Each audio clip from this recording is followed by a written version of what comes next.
What do you think will happen if people were gonna constantly hear you about whatever topic that you have? What do you think? People follow you on Facebook now because you make money. You can market on Facebook. People will see you now as an expert, right? Just think about it this way.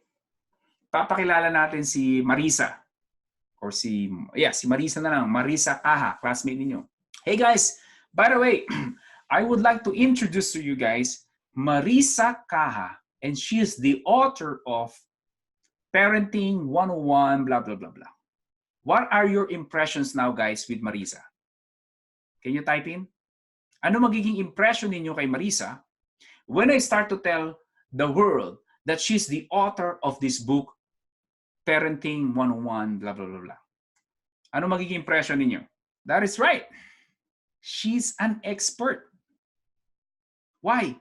She got a book.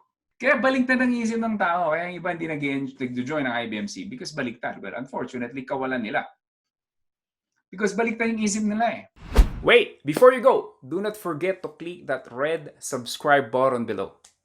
Appreciate it. Thank you for watching.